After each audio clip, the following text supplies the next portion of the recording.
आप सभी विद्यार्थियों का इस चैनल पर हार्दिक स्वागत है। इस टॉपिक में हम पौधों में प्रजनन कैसे होता है, ये प्रजनन की क्रिया किस तरह से करते हैं, इसे बहुत ही आसान तरीके से समझेंगे। तो आइए बिना रुके हम इसे समझते हैं। किसी भी अन्य जीवित जीव की तरह पौधे भी संतान पैदा करते हैं। पौधों में प्रजनन की प्रक्रिया को परागण कहते हैं। वेरी इंपॉर्टेंट यह आपका टॉपिक है, क्वेश्चन भी आता है। परागण किसे कहते हैं? बहुत से बच्चे जो समझ नहीं पाते हैं वो समझ जाएं कि परागण किसे कहते हैं। पौधों में प्रजनन की प्रक्रिया को ही परागण कहते हैं।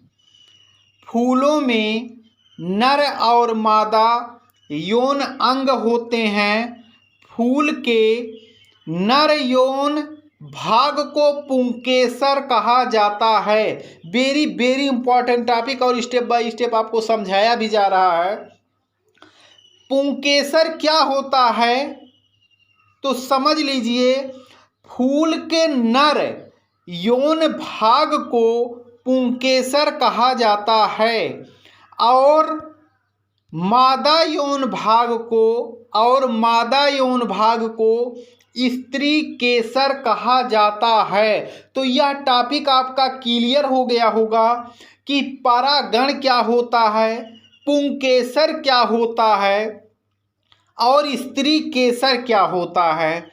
पुंकेसर के पराग कोश में ध्यान से समझिएगा, पुंकेसर जो कि नर यौन भाग में यानी नर में पाया जाता है पौधों के, पुंकेसर के पराग कोश भाग में पराग कण होते हैं। यौन प्रजनन के लिए कई तरीके जिम्मेदार हैं, जैसे कि यानी जो पेड़ पौधे यौन प्रजनन के तरीके जो अपनाते हैं, जैसे पौधों में हवा और पानी का परागण। ये परागण नए पौधों को जन्म देते हैं। फिर पौधे बड़े होकर बीज और फल देते हैं, जिसे प्रजनन माना जाता है।